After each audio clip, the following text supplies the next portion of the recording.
Holy fuck, it's cold. I mean, it doesn't snow here or anything, but it's still cold.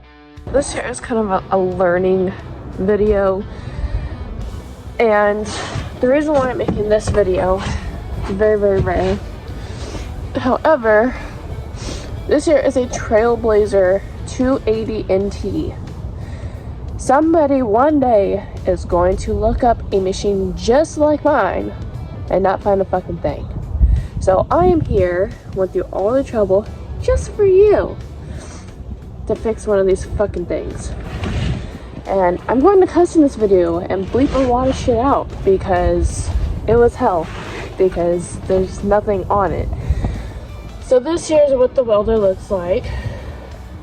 Plugs still need to be redone. There's like 2 of them that don't work. Right now I am working on the RPMs and adjusting the idles. And the idles already adjusted. It already came like that factory. I tried redoing the idle by itself just alone, but the more that I messed with it, the more messed up that it sound. So I will put an image right here what the hell I'm going to be working on. That way you that have a welder just like this but can't find any information on it, this here is a Miller Trailblazer. It's a 280 NT with an Onan engine. Now this engine here is a 1995 through a 2001, so it's a 21 to 22 year old engine, if not a year older. What is going on with this here? Yesterday I used it and she barely even stayed on. So the RPMs are what's wrong, so that means that I ended up pressing the... Alright, so I'm still learning all this names, but anyways, this here is a speed nut. Alright, so basically what this holds on to is a spring with 2 little hooks on the ends of it, and this actually ties in to this puppy right here, which is very, very difficult, but it's right in here, so it goes just like that. And this here adjusts and is a spring loaded. It goes in like that and it like adjusts to your governor arm, which is up there obviously, but we got a lock nut. We got 2 nuts here. One is a lock nut, one is an adjusting nut. I believe this one here is the adjusting nut right here, and then this one here is where you're gonna lock it in place and where it's just not gonna go anywhere. So that's what we're gonna work on in this video. Just gonna try it out, see how it goes. As for what I have redone on this Trailblazer, let me get to it, turn the camera around, show you guys. I got the map gas here because my hands are freezing. So what I have replaced, I should just take this damn lid off. But when I got this, I'll put some pictures right here, but the guy had a electric pump, which was right here. I burned through 12 of those. So I have it in my garage, but it was right here, mounted. I was readjusting all kinds of stuff. This here is an inline fuse. It has a fuse in there. There's nothing connected on the end of it, but it was beforehand. Ended up just taking that apart. So I'm gonna take these out and I'll get back to the video. Okay, so we have 1 amp or 1 fuse right here. We're talking about fuses real quick. So here's a fuse. This one here is a 25 amp, I believe. I have no idea. Let me... Alright, yeah, this is the 25 amp, and if you're curious on where this is, you open the box and you see these little things. It also shows it on the manual. I'll put the pages up here, but this is 1 amp, or this is 1 amp. This is 1 fuse. Down here in this little bitty, whatever this casing is called, is a fuse right in here. And that also helps circulate all the power, obviously. And then you have another amp right here. I'm gonna take this out real quick, show you guys what fuse is in there. This has all been trial and error. It's a 30 amp. So this is a 30 amp. It goes into here. Anyways, it goes in this little thing. And then you end up just sliding it in there. That's what she said. And then you end up closing it up, pressing it in there, and then turning it, and bada bing, bada boom, it's in there. This one right here is also the fuse. This one was already like wide as fuck, so I ended up just taking it and redoing it. I don't remember. I think that's a 30 amp, maybe 35 amp. I'm not quite sure. Let me take it out and show you guys just how invested I am, because somebody's gonna have a machine like this somewhere in the world and think, oh my god, I don't know what the fuck to do with this. Alright, so this here's a 25 amp. So I was mistaken on that part. The 25 amp, the manual has it. Just gotta know how to work the manual. Alright, so you have a fuel pump. This is your fuel pump right here. Brand new one. All new screws, all new gas lines. The gas line goes down here into the tank.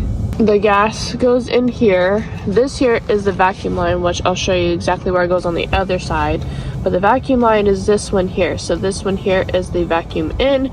This here is the gas in. And then the bottom one right here, which is on the very bottom, is the gas out, which flows into the carb. This here is your carb. Up there is your governor arm right there. You got this puppy, and now it's just a challenge of putting it together. There's a thing about these engines right here. Let me show you something. So I just ran it, and I'll run it here on the video, but I don't want to melt my shoe either.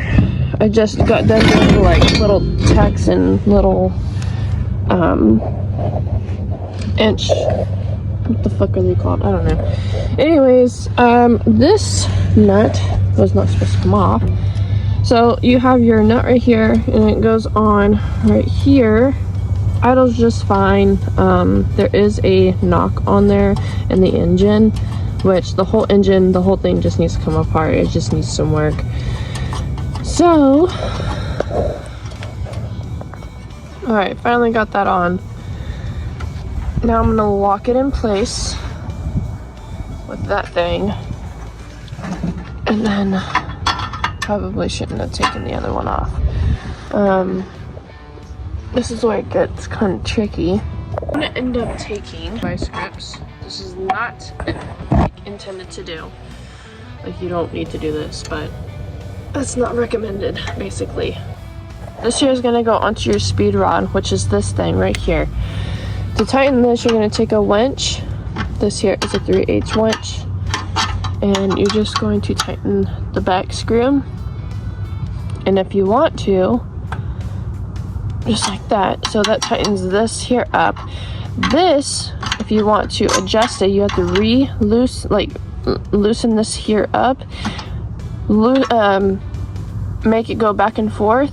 This here will actually help you put leverage on your governor arm, and then you can pull it back to however like way that it sounds good, and tighten this here like up that way, this way, whichever way it sounds really good. So there's that. Like I said, this here's your fill filter. These are the hoses. This is your carburetor, spark plugs, which are right here. They go on the side. And then now you got a bunch of wiring. The muffler, need a new one. Definitely need a new one, and may or may not put that one in there. So the other thing that I did too was I put in a new choke cable right here. So I ended up taking it all the way out. The old one that was in here was complete shit. So I put it back in through here, through this wall, up underneath the muffler. Don't want to touch that right now. And then up through this little notch right here. And then I just tightened it right here with the bolt. This here is what it hangs onto. That way it don't get loose. So all that's left on her right now, there's not really much else I can do on this welder.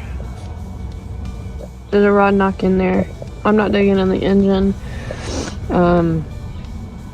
Valves or something. There's a rod knock in there. So I've done all I done with the maintenance, the general maintenance, replacing things, all kinds of stuff like that. There's really not much else I can do. It needs a new valve stem, new muffler. That's it. All the valves are all the fuses are redone. Spark plugs are brand new. Gas lines are new. Hose clamps are new. Showing you guys how to turn this welder on. And that'll be the end of this. So this choke valve right here, on this choke cable, you're gonna end up turning this here on. Gotta be gentle with her. It does have a cold start.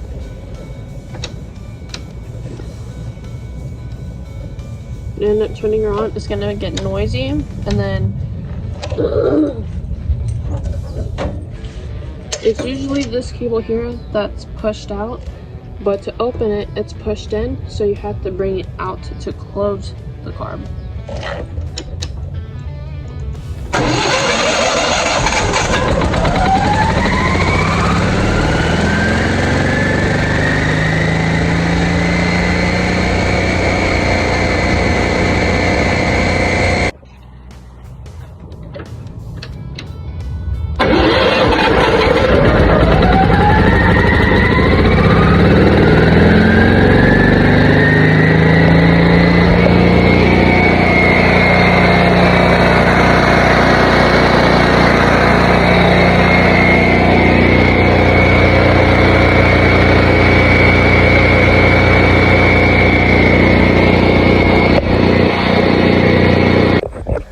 Somebody somewhere someday is going to want information on this welder. That's why I'm making it. If you want to learn about this welder, and you might think it's a piece of shit, that's perfectly fine. However, this welder has 4,000 hours on it. It's been through a lot of shit and a lot of neglect. And she just needs love. So she's my welder. I purchased her off the Facebook Marketplace. And I am bringing her back to life. She needs a new stator. I'm gonna be posting that in a separate video. It's coming in a week, December 2nd, after the Thanksgiving holiday. Hope you guys enjoy your holiday. Happy Thanksgiving to you guys. Somebody someday, somewhere, is gonna get a machine just like this, and it's gonna be 30 years old, and look up something and Trailblazer, Miller, 280, 225, whatever. They're gonna find this video and they're gonna be like, holy shit, thank you. So anyways, I hope you guys enjoy your holiday.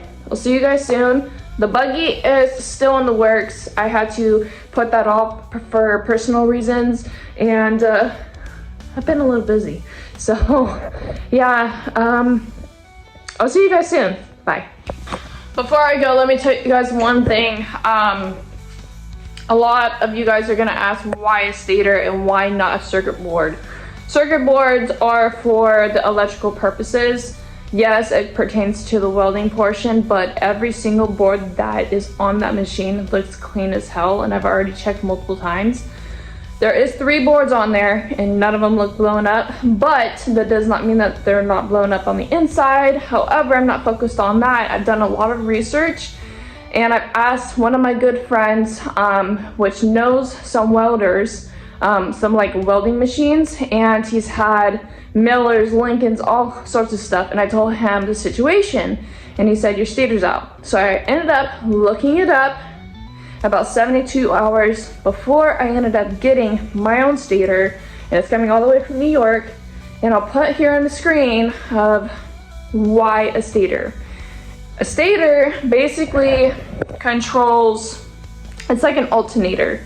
An alternator basically it's the heart of the machine. It's the heart of the welding portion. It's the heart of the motor, the engine that's inside of any kind of vehicle, engine. You get the gist.